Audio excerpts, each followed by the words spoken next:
Welcome to Study Faith with AI, where we use the power of AI to help you explore the Church of Jesus Christ of Latter-day Saints. I'm Meg Jensen. And I'm Paul Carter. And we're Google AIs. Whether you're a lifelong member or just starting to learn about the church, we're here to dive deep into its history, beliefs, and culture. So if you're ready to learn, you're in the right place. That's right. Let's get started. Welcome to a deep dive, into a topic that's got, it's ancient history, but it's still pretty relevant today, Egyptology and Book of Abraham. You've sent in some... fascinating. Yeah, some fascinating questions. And it seems like you're coming at this from a mix of faith and curiosity, which is really... the perfect combination for this kind of exploration. Yeah, it's really great. We've got a lot to go through. We've got scholarly articles, expert opinions, even some historical anecdotes. I think you might be surprised by some of this stuff. Yeah. So get ready to untangle some threads and maybe discover some surprising connections along the way. Yeah, maybe make some new connections. Yeah. So what's intriguing about this to you? Well, what I find really fascinating about this topic is that it sort of brings together all these different things, right? Wow. History, religion, and even like what scholarship is, thinking about the nature of scholarship itself. The Book of Abraham isn't just a text, right? It's tied to these physical artifacts, right? Which just adds a whole other layer. Yeah, a whole other dimension to how we analyze it. Yeah. Okay, so let's set the stage a little bit. Imagine America, 1830s. Okay. You've got this traveling salesman named Michael Chandler. Okay. And he's making his way across the country. Not with the latest gadgets, right, but with mummies and papyri. Wow. He eventually ends up in Kirtland, Ohio. Okay. And young Joseph Smith encounters these artifacts. Interesting. Now, how does this connect to the Book of Abraham? What do you think? Well, this is where the historical context, I think, really becomes crucial, right? Yeah. So back then, most people thought that Egyptian hieroglyphs were totally symbolic, that just one glyph could be like whole paragraphs of meaning. Wow. So that's really important for understanding how Joseph Smith approached these papyri that he acquired. So they thought it was kind of like a secret code? Yeah, like a secret code where one symbol could unlock I don't know, like a whole story. Yeah. That's fascinating, but also a bit misleading. Right, yeah. Exactly, yeah. Now, we know, thanks to scholars like Jean-François Champollion, that Egyptian writing is actually more phonetic. Okay. So the glyphs sounds kind of like our alphabet. Oh, interesting. Not like paragraphs of hidden wisdom or anything. Gotcha. Okay, so this already shows it like fundamental difference in understanding. Right. How do you think this affected how Joseph Smith interpreted the papyri? Yeah, well, it's impossible to say for sure, right? Yeah. But it's definitely something to think about. And I think we should probably add another layer to this too. Yeah. It's very likely that Chandler, being a salesman, right, he probably hyped up his mummies, maybe claiming that they were from biblical times to get people to buy them. Well, yeah, to make them. Yeah. Increase the value? Yeah, more valuable, right. Because mummies and papyri back then. Right. They weren't museum artifacts. They were... commodities. Yeah. I actually read somewhere that cat mummies. What? Yeah. Were used as fuel for trains. Oh. In England. Yeah, that's a pretty a pretty clear example of how these objects were seen back then. Yeah. Not always with the reverence that we would associate with them today. Yeah. So that commercial aspect, I think, adds another sort of wrinkle to the coronet of authenticity when we're looking at the artifacts that Joseph Smith got. Yeah. So we've got mummies, papyri, a salesman. With a flair for the dramatic. Yeah, with a flair for the dramatic. Yeah. And Joseph Smith working with this different understanding of Egyptian writing. Right. Seems like that would create some interesting potential discrepancies. Absolutely, yeah. And those discrepancies actually become even more obvious when we look at the Book of Abraham itself, alongside what we know about ancient Egypt. Okay, so let's get into it. The first chapter of the Book of Abraham talks about Abraham almost being sacrificed by a priest in Ur the Chaldees. Right. What does what does scholarship say about this? What does Egyptology say about this event? Okay, so this is where we see some pretty big inconsistencies. Okay. First of all, the timeline's off. Yeah. The Book of Abraham puts Abraham around 2000 BC. Okay. But the pieces of papyri that we have that are connected to the Book of Abraham, right, they're from the Ptolemaic period. Okay. Which is like centuries later. Wow. So we're talking like totally different eras in ancient Egypt. Yeah. Right. And that's a problem because the Book of Abraham says specifically that the papyri are Abraham's own writings. Right.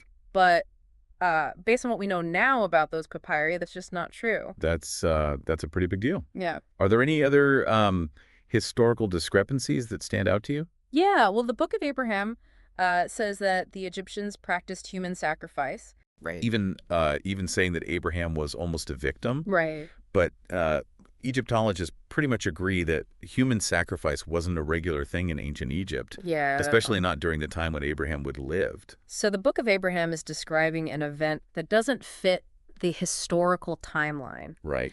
And it's saying that Egyptians did something that they didn't really do, especially at that time. Exactly. That's two strikes against it from a historical perspective. Yeah. I mean, these inconsistencies bring up some serious questions about whether you can really trust the Book of Abraham historically, right? It's possible that Joseph Smith's interpretations were influenced by like his own cultural context and his own religious beliefs, which were pretty different from the ancient Egyptians. Right, which makes sense. It's fascinating to think about how our own background can shape how we understand the past. Yeah. So let's shift gears a little bit. Let's go from the broad historical context to something a little more specific.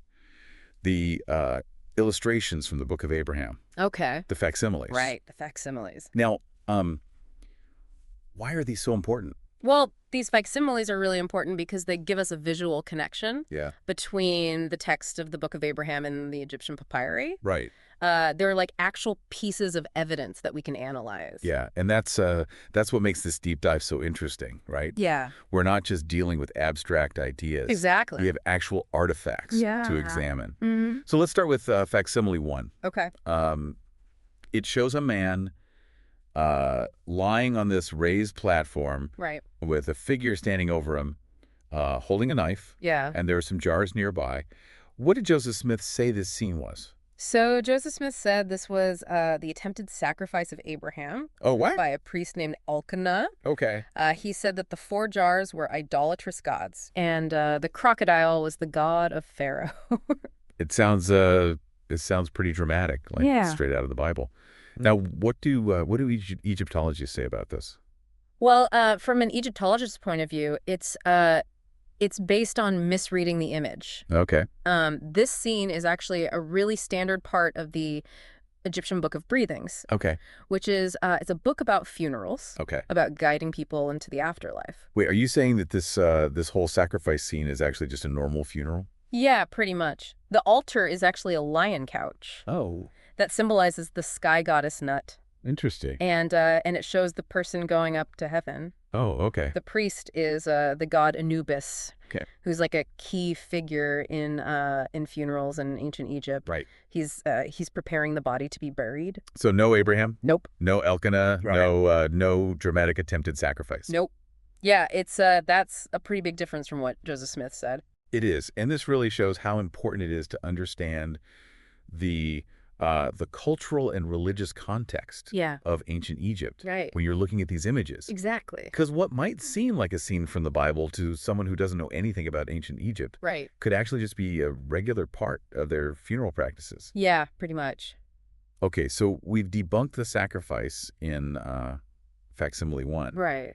What about those jars that Joseph Smith called idolatrous gods? What are those really? Okay, so those are canopic jars. Canopic jars. Yeah.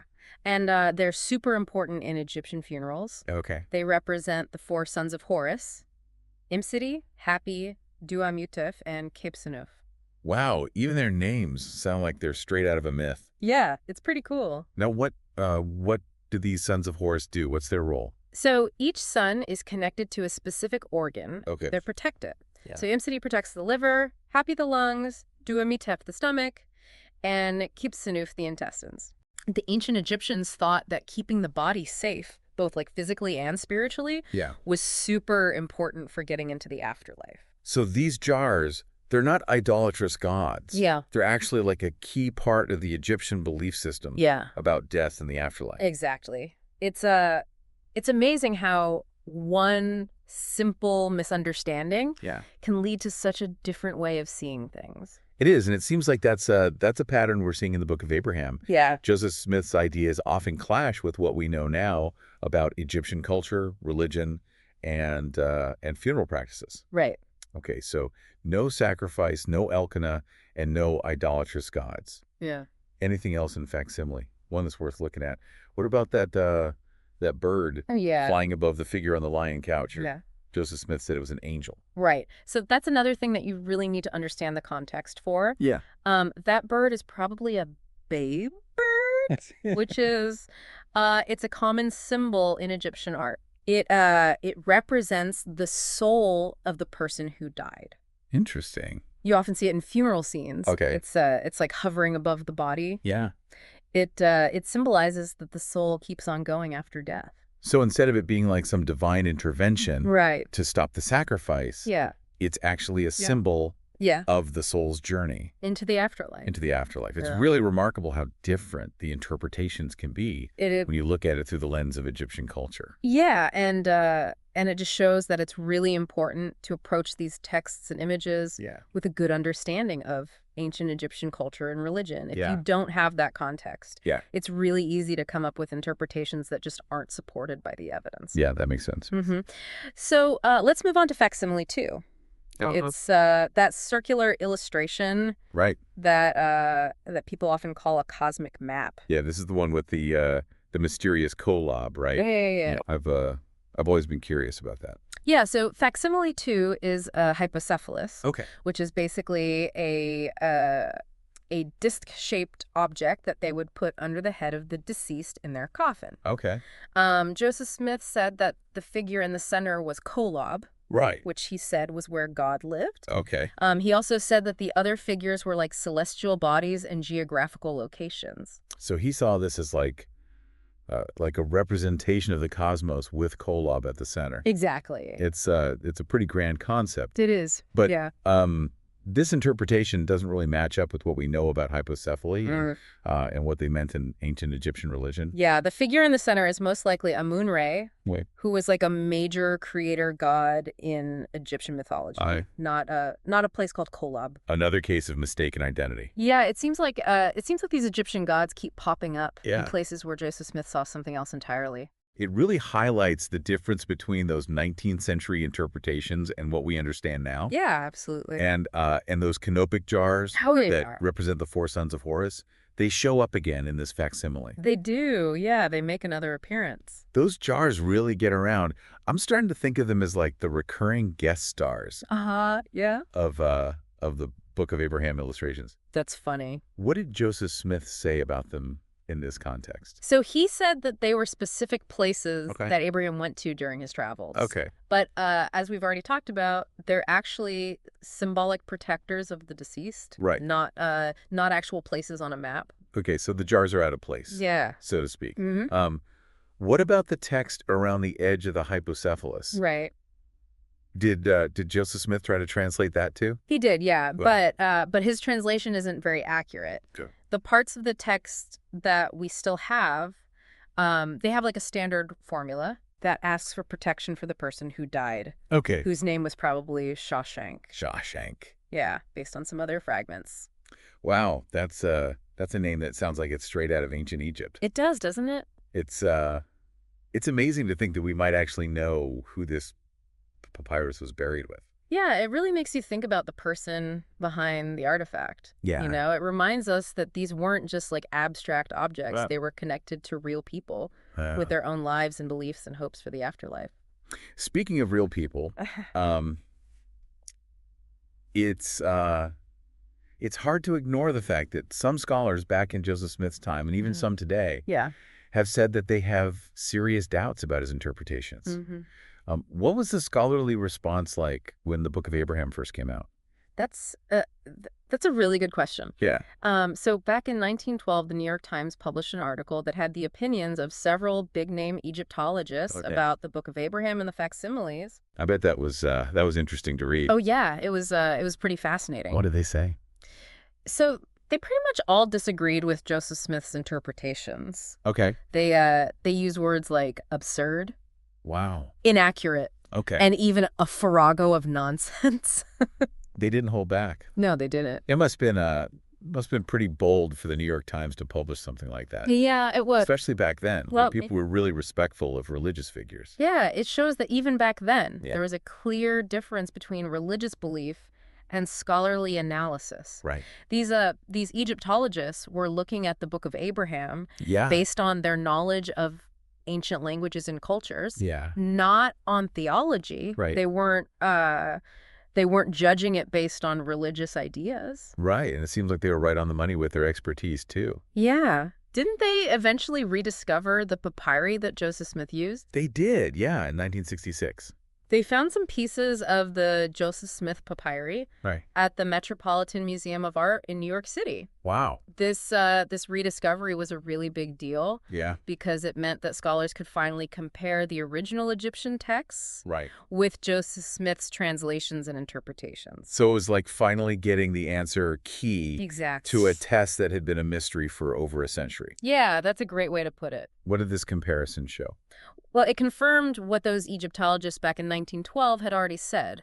Joseph Smith's interpretations were mostly inaccurate. Okay. The pieces of papyri that they found had standard funeral texts, like the Book of Breathings. There was nothing about Abraham or any of the events described in the Book of Abraham. That's a pretty significant finding. It is, yeah. It seems like that discovery kind of threw a wrench into the whole idea that the Book of Abraham was a direct translation. It definitely challenged the traditional way of understanding where the Book of Abraham came from.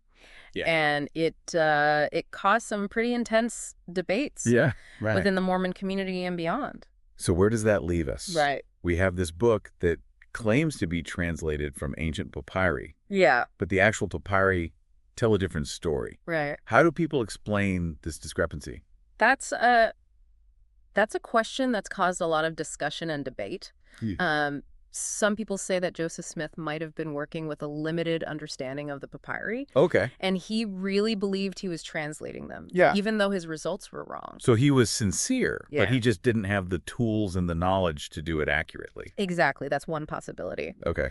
Other people say that maybe he was inspired by the papyri to receive divine revelations that went beyond just a literal translation of the text. Okay, interesting. This is sometimes called the catalyst theory. The catalyst theory? Yeah. So the papyrus were like a trigger for these spiritual insights. Right. Even though those insights didn't match up with what the papyri actually said. Exactly. Yeah. The catalyst theory tries to bridge the gap between faith and the evidence from Egyptology. Right. It says that the papyri might have been like a starting point for Joseph Smith's spiritual insights, even though those insights weren't based on the actual content of the papyri. It seems like a way to try to reconcile the Book of Abraham with the evidence without saying that it's completely made up. Right, exactly. But there are still people who question whether the Book of Abraham is authentic at all, right? Yeah, there are some people who think that Joseph Smith might have been more consciously creating a narrative based on his own understanding of religion and the ancient world. Yeah. And he used the papyri as a way to give his work authority. So not necessarily like a deliberate deception, but more like a creative interpretation that he presented as a direct translation. Yes, exactly. That's a pretty complicated issue. It is. Especially for people who consider the Book of Abraham to be scripture. Yeah, it is. And this is where the discussion often goes beyond just objective analysis and into the realm of personal interpretation and individual belief. Right. There's no easy answer, and it's something that each person has to grapple with on their own. Okay, so we have this tension between what the papyri actually say and what the Book of Abraham said. Right. But aren't there other pieces of evidence related to Joseph Smith's work with Egyptian material? I've heard of something called the Kirtland Egyptian Papers. Right, yeah. What are those, And how do they fit into this conversation? Okay, so the Kirtland Egyptian Papers are a bunch of documents that Joseph Smith and his scribes created in the 1830s in Kirtland, Ohio. Okay. They have attempts to translate Egyptian characters, grammar exercises, and even a dictionary of Egyptian words. Wow. So it's like they were trying to put together a crash course in ancient Egyptian. Yeah, pretty much. That's pretty ambitious for a group that didn't have any formal training in Egyptology. It was, yeah. But the Kirtland Egyptian Papers are full of errors and inconsistencies. Yeah. They show that they didn't really understand the Egyptian language. Yeah, they don't really show any mastery of the subject. So it's kind of like trying to write a symphony without knowing the difference between a violin and a tuba. Yeah, that's a good analogy. It's not going to sound quite right. Yeah, but even though they weren't successful in mastering Egyptian, these papers do give us a really interesting look into Joseph Smith's process. And how his understanding of the language was changing. They show that he was actively trying to make sense of the papyri, even though his attempts ultimately didn't work out. It's like peeking behind the curtain and seeing the messy process of creation. The trial and error that sometimes leads to breakthroughs. Even if those breakthroughs didn't happen in this case. So how do the Kirtland Egyptian Papers relate to the whole discussion about the Book of Abraham? Well, they add another layer of complexity. If Joseph Smith was having trouble figuring out basic Egyptian characters, it makes you wonder if he could really translate complex religious texts, like the Book of Breathings, which is what the papyri fragments actually are. It's like saying you're a master chef, and you can't even boil water without burning it. Exactly. Something doesn't add up. Yeah, and this is where I think we have to acknowledge that we don't know everything and be open to different interpretations. The Kirtland Egyptian Papers and the rediscovered papyri. They challenge the traditional ways of understanding the Book of Abraham. And they make us consider other explanations for where it came from. So what are we left with? We have a book of scripture that says it's a translation of ancient Egyptian texts, but the evidence suggests that it's not. How do we make sense of these different viewpoints? That's the big question, isn't it? And it's one that each person has to answer for themselves. There's no easy answer. And it often comes down to a matter of faith, personal interpretation, and a willingness to wrestle with difficult questions. It sounds like a journey of discovery. It is. With no guaranteed destination. Yeah, but that's what makes exploring these topics so fascinating. It is. And it's a journey that requires us to be honest with ourselves, to approach these questions with humility and a willingness to learn and grow. Speaking of learning and growing, I think we've covered a lot of ground here. Yeah, we have. We've explored the historical context of the Book of Abraham, looked at the evidence from Egyptology, and even delved into Joseph Smith's attempts to understand the Egyptian language. So what's next in our deep dive into this this complex topic? We've talked about the historical stuff and how the facsimiles have been misinterpreted, and even like Joseph Smith struggles with the Egyptian language. But I know there are people out there who are still trying to make the Book of Abraham fit with all this evidence. What does that look like? What are some of the arguments they use? Well, it's actually a pretty fascinating area of study. You have these really dedicated researchers and believers who are committed to defending the Book of Abraham. And they've come up with some pretty complex arguments to do that. Okay, so we're getting into the world of apologetics here. What are some of the main strategies that they use? So one common tactic is to focus on the things that we don't know yet. They say that our understanding of ancient Egypt, even though it's a lot, is still incomplete, and that there could be texts we haven't found yet, or lost interpretations that might actually support what the Book of Abraham says. So it's like saying, hey, we haven't found all the pieces of the puzzle yet. Exactly. So maybe the Book of Abraham fits in somewhere, even if we can't see it right now. Yeah, it's an appeal to the unknown. And it's hard to argue against because you can't really prove that something doesn't exist. You can't say for sure that there's no evidence out there that could support the Book of Abraham. Exactly. It's like trying to prove that Bigfoot doesn't exist. You could search every forest and not find anything.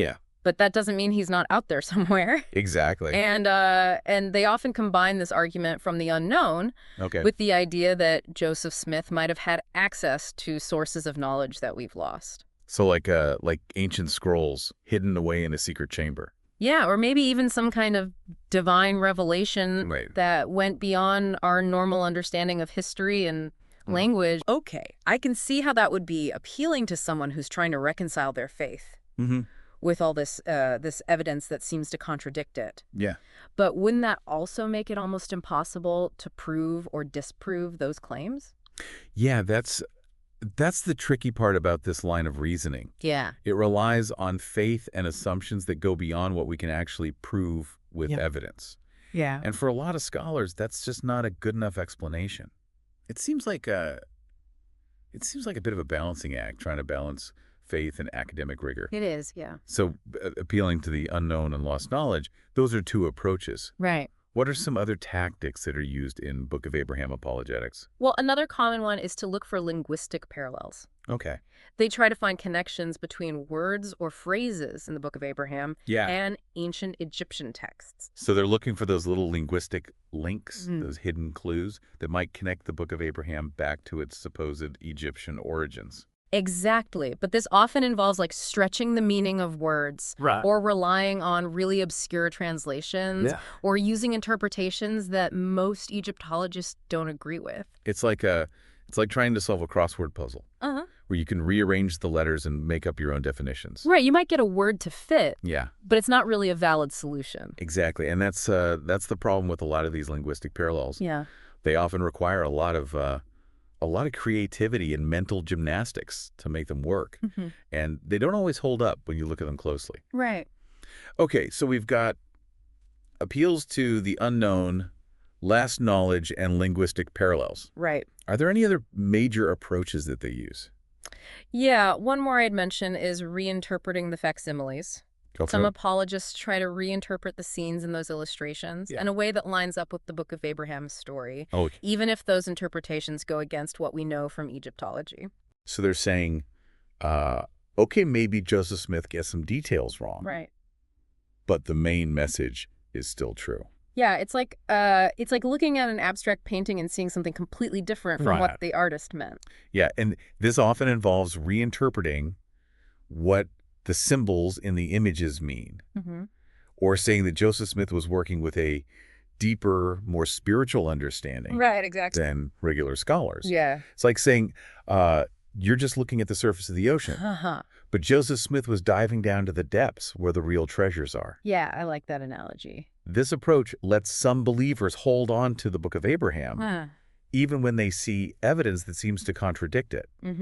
So we've got a whole range of arguments that people use to defend the Book of Abraham. Right. But have any of these arguments actually convinced the wider academic world? That's a key question. Yeah. And honestly, the answer is mostly no. Most Egyptologists and scholars of ancient religion don't find these apologetic arguments very convincing. Is that just because they're biased against the Book of Abraham or Mormonism? No, it's not about bias. Okay. The problem is that the arguments that apologists use often rely on assumptions and interpretations that don't fit with the established methods and findings in their field. Okay. They tend to pick and choose evidence, ignore things that contradict their views, and rely on translations that aren't widely accepted. It's like trying to convince a physicist that gravity doesn't exist by using personal stories and internet theories instead of actual scientific data and experiments. That's a good comparison. In the world of scholarship, there are certain standards of rigor and objectivity. Right. And apologetic arguments often don't meet those standards because the academic world isn't buying it. Yeah. But what about within the Latter-day Saint community itself? Okay. How do these arguments resonate with believing Mormons? Well, that's a tougher question to answer. Yeah. I can't speak for everyone, of course. Right. But I think for a lot of believing Mormons, these arguments can be reassuring. Okay. They can help them deal with the tension between their faith and this challenging evidence. So it's a way of addressing those doubts. Yeah. And feeling like there's harmony between what they believe and what the scholars are saying. Right. It's about finding a way to stay faithful while still acknowledging that the origins of the Book of Abraham are really complex. I can understand that. It's a delicate balance. It is. But it also brings up some interesting questions about faith, evidence, and interpretation. Where do we draw the line between defending our beliefs and being honest with the evidence, even when it's hard to accept. That's a question that goes way beyond the Book of Abraham. It's a question that everyone who has faith has to grapple with at some point. And there's no easy answer. No. Well, I think that's a great place to wrap things up. Yeah. We've covered a lot today. We have. From the historical context to the scholarly critiques to the world of apologetics. Yeah. What's the main takeaway from all of this?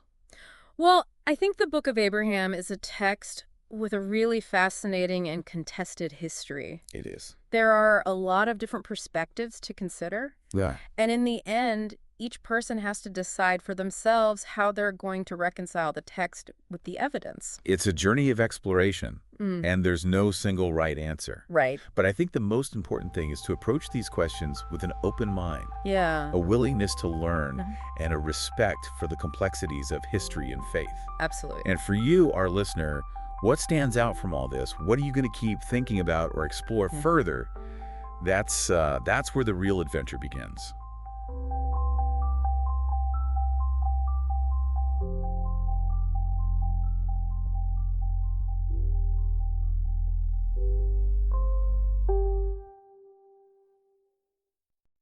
If you find value in this exploration, please like, share, follow, and consider becoming a subscriber. Your contributions help keep these conversations going and allows us to maintain the highest quality production. You can find all the details at studyfaithwithai.com. Thank you for being part of this journey.